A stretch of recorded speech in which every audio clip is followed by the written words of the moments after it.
has been since 2000. I have been researching about the state of trance. Trance, mostly people talk about trance as a religious aspect. And of course, that coming from Bahia, Salvador, Bahia, I have strong connections with the Candomblé religion, which is the Yoruba translation in the diaspora. It is the religious Yoruba translation in diaspora, and Brazil has been one of the main receptacles of African people coming from Yoruba land. So I started to research about trance in 2000.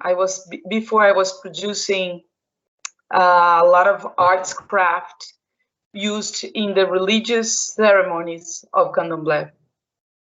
And it was very natural that before I was hammering metal, I was working on the surface of metal, copper and brass.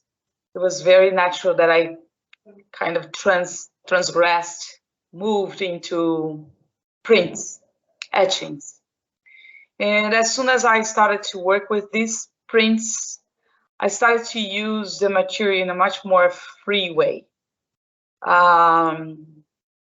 I say free way because mostly what is expected from prints is that we print on a piece of paper, and that is a bidimensional aspect of the artwork. And because I was very much connected with objects and sculptures, I decided to use the results of my prints into objects, translate them into objects. That's when I started to produce clothes, I started to produce panels, and I started to produce installations, and later on with cooperation, association with the artist Tracy Collins from Brooklyn, we started to project images and video mapping on these objects. But mostly, when you ask me about where does it come from, and I end up talking about this that I just said, it is because I understand from 2000, I understand that trance is not only this religious manifestation, but also the process itself of artwork is a possibility of the artist displacing its comprehension to other dimensions, other layers, and coming back to the body and materializing these production, these images. So trance is not exactly a theme for a product, but it's mostly how I describe the process through which I produce my artwork. And of course that it's difficult to dissociate the process also from what comes from this process. So not only did I see the process itself as a state of trance, but I also propose in my artwork that those who come to see it can stay longer before the work, in front of the work, and see all the other layers that are added to that material, to that piece. So trance, in my understanding, is both my way of producing, my understanding of how artists produce, and at the same time, invitation for those who come and get closer to the piece that I produce.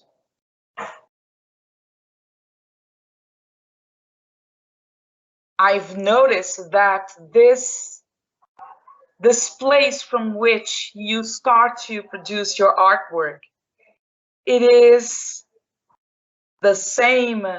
It's like a long ancestral speech that you kind of remember in this lifetime, and you continue to produce and to reproduce this conversation And it's basically a conversation between the being and the non-being here in the world, in the material world. What are the parts that we consider as material, and what are all the other parts that we cannot see, and but we can still operate inside of it. So I don't necessarily try to hold or to follow a style. I continue to come to my studio and to all the time both play, investigate, even more, counterpose, build, unbuild. And throughout this whole investigation, I try to keep open, not only to what I want from what is in front of me, the material or the idea, but also what this idea wants from me. So it is a conversation with these other states of mind that can bring and produce whatever wants to come.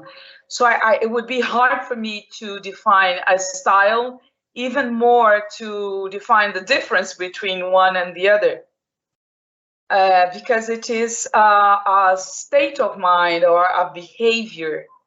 It is how I bring myself every time that I want to do something, and I want to listen to this something if it also wants to be, to exist, to materialize. So that's more, it's closer to how I operate in my studio.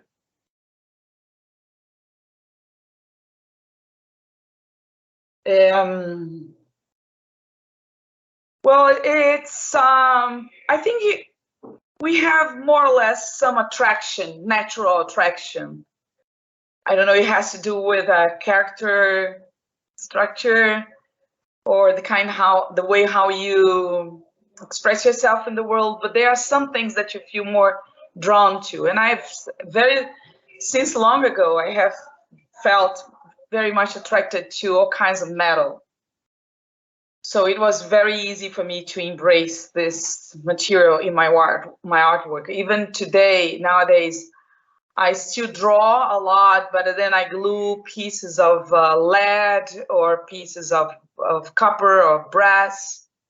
So yeah, I think the techniques, they basically respond to your choice of materials. But at the same time, I think it's also interesting, important to, throughout my whole life of doing this, I've been celebrating 30 years of studio practice. So I think the relationship between the materials and the techniques, it's the technique practically responds to the material. You have to follow certain procedures. And this belongs to the material world. But I also think that in my case, throughout these years in my studio, I have been trying to stretch the use of materials and the use of techniques also, to see how far I can go with that. So that with all due respect to the print making procedures, I have taken over other roads at the moment that I cut the etchings, and I glue them, and I chop them, and I make collages with the prints. So it's very hard to stay only committed to the technique the way that it was classically taught. And you will see in some of my pieces, most of my pieces, I have been doing this with my prints. They don't stay exactly integrated together. I use pieces of these prints. And I also think that this it matches very well with my whole feeling about the state of trance. because I always like to bring layers that you have to look once, twice, or three times to find out what other things are being presented there. That's not only the image drawn or printed. It has this thing of the trans, of this displacement of dimensions, but not only. Some of my works, for example, you will see that it would be necessary for you to displace yourself from one side to the other of the installation. And by doing that, you have a kinetic experience that does not coming from an engine that is associated to my piece. It is your body that provokes that kinetic in your eye. So techniques, material, they come and they match, and sometimes they don't work together, so they are changed. So I see everything very much in a flow, you know. It's not, I cannot think of one thing dissociated from the other.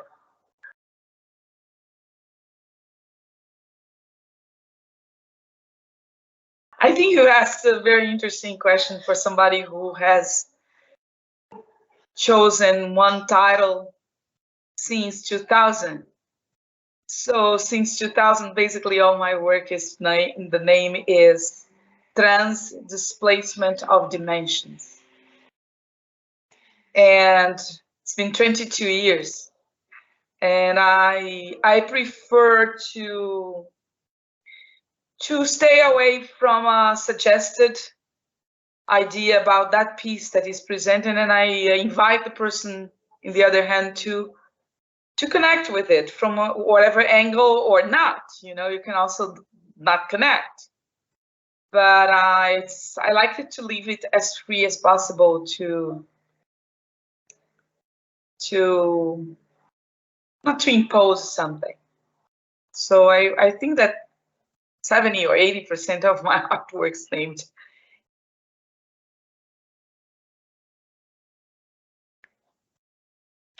I have several projects. One of them is to continue to produce one more piece with my friend and co-worker Tracy Collins. We are working on a video piece that is related to time, and this time has a specific image that anchors initially this conversation about time, which is a car that has been sitting in the backyard of his family's farm for the last 50 years, an old Dodge. And this car's there, dismantling, and the wheels are not there anymore. So we are trying to think about the movement of something that has been stuck for so many years, and also to reflect about the passing and the staying of time, many things. And this is one of the projects. The other project that I have written about 10 years ago, and it possibly will be shown soon, is a performance where the whole clothes of this person is built of prints of hands. So these hands, and I think I have one of them here. This is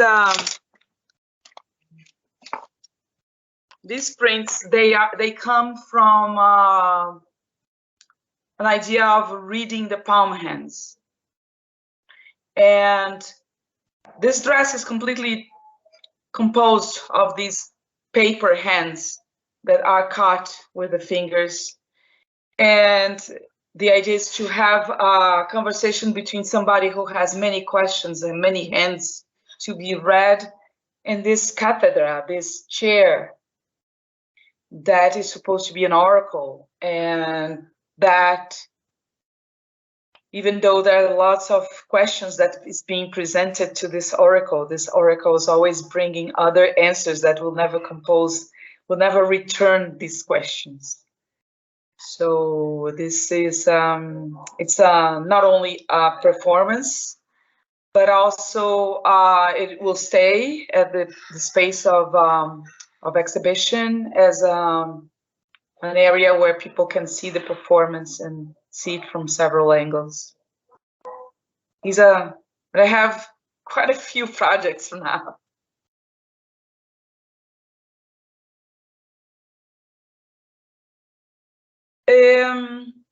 One of the things that that is very powerful about the autochthonous cultures, like the indigenous cultures, like much of the African religions, is this non-separation between what you produce artistically, what is the use of that for a ritual, what is the use of that for a dress, or how you cook and you ornate your food in such an aesthetic way that is like, you know, you wouldn't be able to not call that an artwork. So I think that the biggest influence that I do have is to be able to exercise this practice in as many areas of my life as I can. And I think this is what art also provokes. It's this, when you are able to see something that you see every day walking by, and a photographer, for example, takes a picture of that, it is like, look at this that you have seen, but you've never noticed. So my biggest influence is the Yoruba tradition that is in my homeland, and how how your whole area of existence is interlinked. It's rhizomatic. It is not separated. So no doubt, this is my strongest influence, is whatever you're giving your energy, you're producing, it is yourself the one who is going to relate to that. Any attempt to think about how the other person is going to receive that, if the audience is going to like, or if it will be in a biennial or in a saloon, is a distraction of this conversation with the piece, with whatever wants to come into being.